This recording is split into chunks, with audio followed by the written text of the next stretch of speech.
So I just got finished doing my first week back to live streaming with Volume Profile, and I figured since it's the first week of live streams back, I figured I would do a little video just kind of condensing all of the little clips, little trade ideas and trades taken, both wins and losses throughout the entire week, to put together for a nice little recap video on the week for anyone who missed the live streams or anyone who's interested in seeing kind of what a week of volume profile trading looks like. As I say, this is the first week I've been back to streaming since I took a break for about a month whilst I transitioned from ICT to volume profile, so all that work that went into that transition is what you're going to see in this video now today, so hope you boys enjoy. Oh, make sure you subscribe so you don't miss any of the streams in the coming week. Anyway, let's get into it. What's good, Mr. Cody?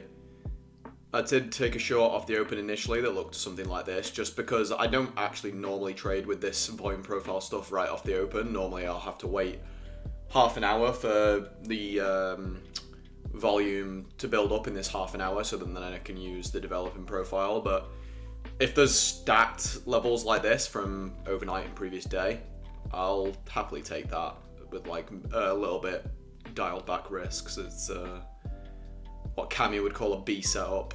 When you have two confluences basically.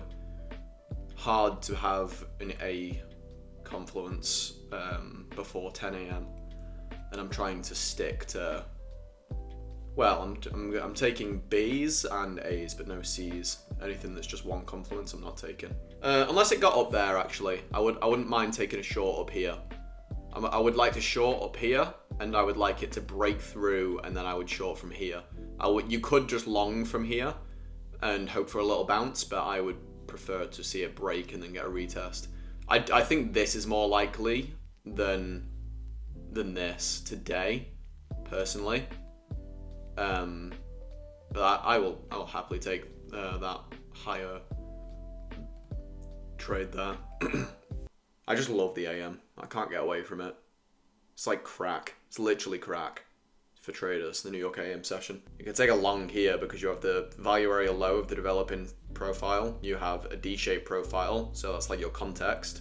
And then you have the overnight point of control, which while it isn't an ideal value area level, it's a value area level, so it's still a confluence. Just not as solid as one, but like, so your stop could be just below, let's say 5 point stop. You could be really aggressive with that. Try and get a little 5 to 5. You could get 5 to 5, move back up to point of control. So we can just tape read that, see if it would have gotten filled. That long there would have got tagged. And then what I would do is I would probably move to break even, like, I keep drawing that the wrong way. Draw it down. Is I would move to break even like most, when 90% of that is hit.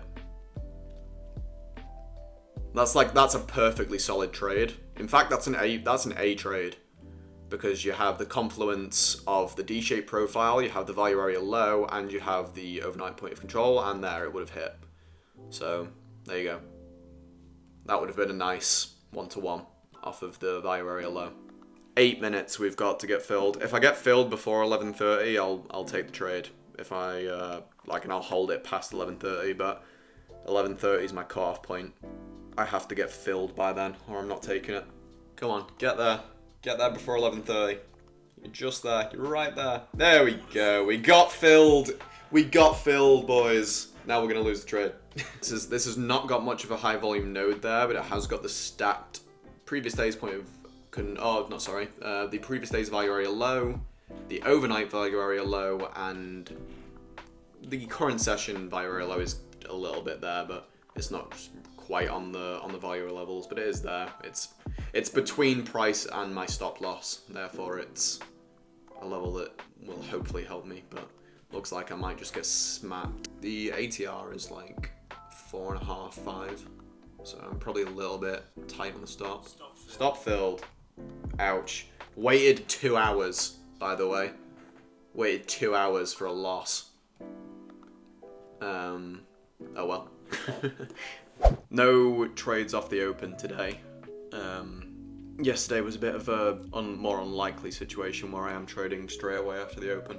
We've opened outside of yesterday's value as well, so either a short from somewhere up here,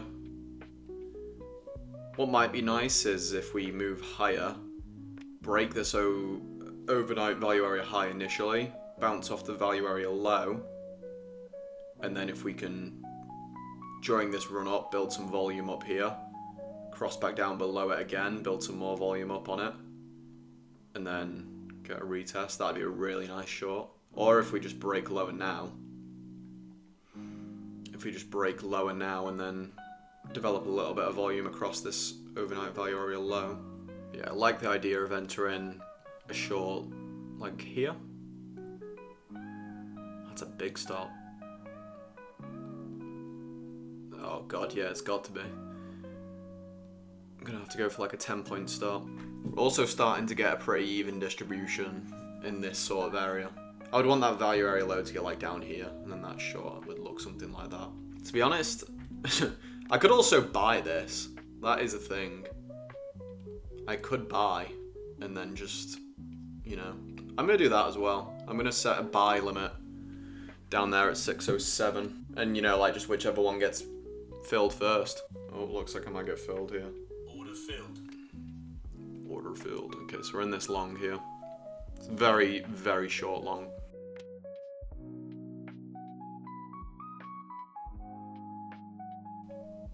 Okay, going to break even now. And there we go. Order filled. That's a dub. Cancel all those limit orders that were waiting up there, and bosh. There we go, boys. Done for the day. I'm gonna just take that and leave. Solid little long from the bottom of that even distribution. Simply straight up to POC. That's all I need for the day. I did take a trade on stream. Not on stream, sorry. On Wednesday. I didn't think I was going to get a trade, but so I called the stream. Let's scroll back to Wednesday's price action. I'm not going to have the levels up to date, but I know roughly where I entered the trade. So we ran up there in like a straight line, so there was obviously nothing to do from there, and then knocked around up here, and then when we fell down here, I got in a short. Oh, where was the short? It was around about here. I shorted from there. I shorted and then moved to break even. I took a partial at my normal stop loss because I was expecting it to drop lower to overnight point of control. I got stopped at break even right before this drop here, I remember. Unfortunate, but it was cool to see.